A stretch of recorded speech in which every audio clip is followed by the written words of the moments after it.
안녕하세요. 저는 카톨릭대학교 은평성모병원 이비인후과의 박준욱 교수입니다. 요로결석, 담석은 많이들 들어보셨을 텐데요. 요로결석은 요관에 돌이 생기는 거고 담석은 담관에 돌이 생기는 것이죠. 그런데 침샘에도 돌이 생길 수 있다는 사실을 알고 계셨나요? 침샘에 돌이 생기는 것을 타석증이라고 하는데요. 오늘은 그 타석증에 대해서 말씀을 드리도록 하겠습니다.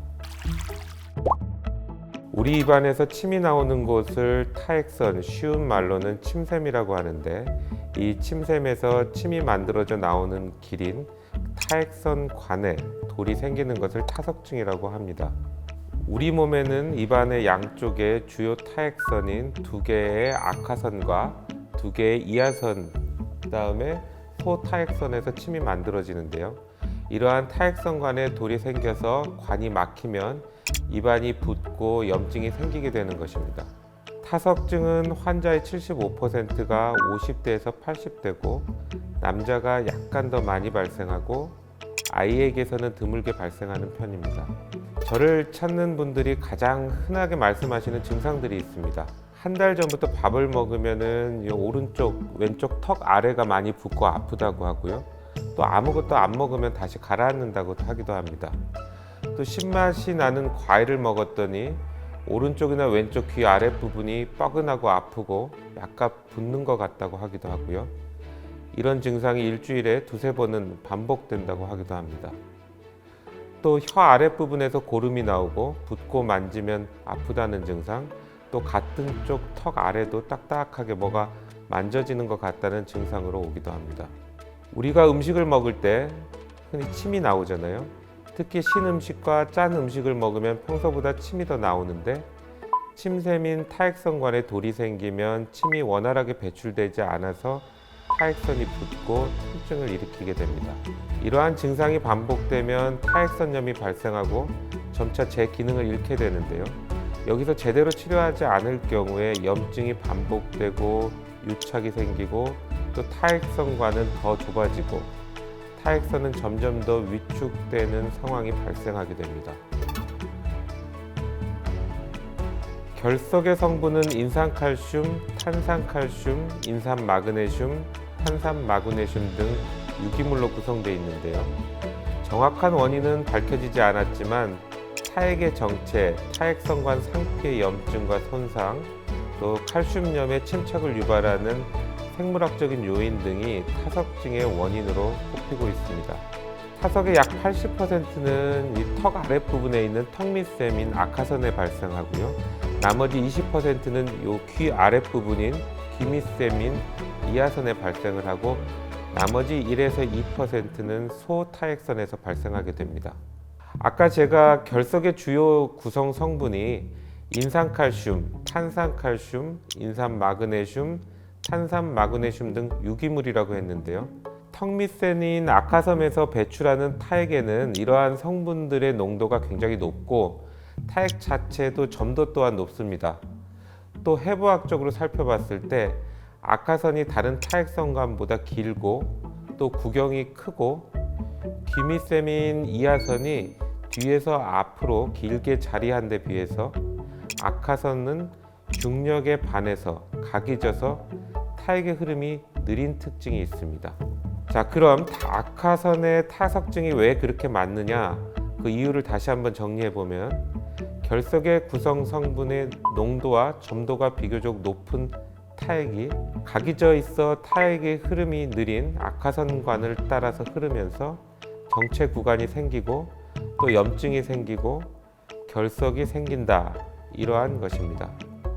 입구부에 위치한 타석증의 경우에는 간단히 이렇게 촉진으로 만져봄으로써 진단할 수 있는 경우도 있습니다.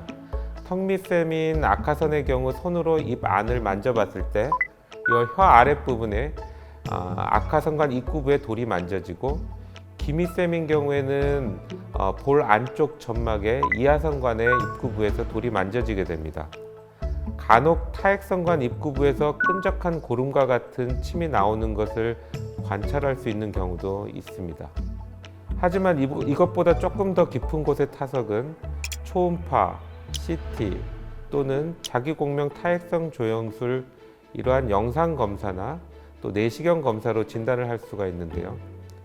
초음파에서는 타석의 크기가 2mm 이상일 때 약 90% 정도에서 확인 가능하고, CT도 타석을 확인하는데 매우 유용하지만 치아에 아말감이나 의치 시술 등을 했을 때는 영상이 왜곡돼서 타석 확인이 어려울 수도 있습니다.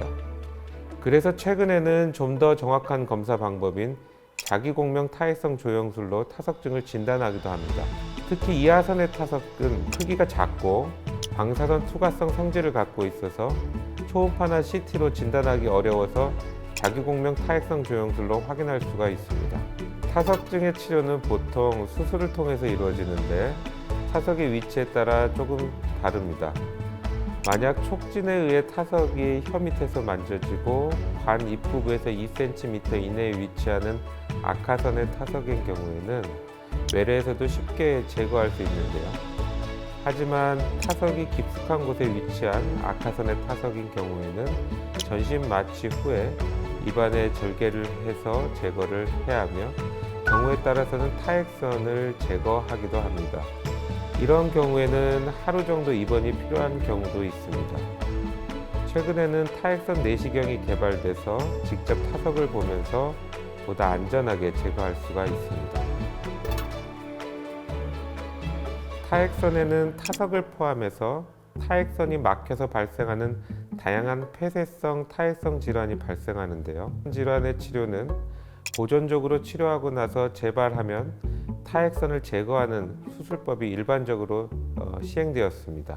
하지만 영상에서 보시는 것처럼 최근에는 아주 가느다랗고 긴 타액선 내시경술이 개발되어서 타액선 자체는 보존하면서 타액선관의 내부를 직접 관찰하면서 미세 기구를 이용해서 시술을 할 수 있게 되었는데요. 쉽게 설명드리자면 타석을 포함한 타액선관이 막힌 원인을 직접 내시경으로 확인하고 치료할 수 있게 된 것입니다. 타액선 내시경술은 다른 영상 검사에서 타액선 안에 폐쇄성 병변이 없음에도 반복적으로 부정이 발생하는 경우나 깊은 부위에 있는 타석의 위치를 확인하거나 제거하는 경우, 초음파 검사나 조영술상에 타액선관의 협착이 보이는 경우에 유용하게 활용할 수 있습니다. 네, 타석의 크기가 작고 입구 근처에 위치한 경우에는 간혹 자연스럽게 빠지기도 합니다. 타액 분비를 촉진하는 신음식 등을 먹었을 때 분비되는 타액이 밀려서 타석이 나오는 경우를 예를 들 수 있겠는데요. 물과 맥주를 많이 마시면은 요로결석이 나오는 것과 비슷한 이치라고 생각하시면 됩니다. 네, 타석증을 예방하려면 평소에 양치질을 잘하고 또 입안을 청결히 관리하는 것이 가장 중요합니다. 또 충분한 수분 섭취와 껌이나 신 음식을 먹어서 침 분비를 충분히 자극하는 것도 도움이 될 수가 있습니다. 이 밖에 침샘, 특히 이제 악하선 같은 경우는 이렇게, 또 이하선 같은 경우는 이렇게 수시로 부드럽게 마사지를 해서 침이 나오도록 자극을 하는 침샘 마사지 방법도 있습니다. 오늘은 침샘에 돌이 생기는 타석증에 대해서 알려드렸는데요. 위치에 따라 간단하게 제거하거나 타액성 내시경술을 통해서 흉터 없이 타석을 제거할 수 있으니, 음식을 먹을 때 통증이 있거나 혀 밑에 딱딱한 것이 만져진다면 이비인후과를 방문해서 진찰을 받으시기 바랍니다. 감사합니다.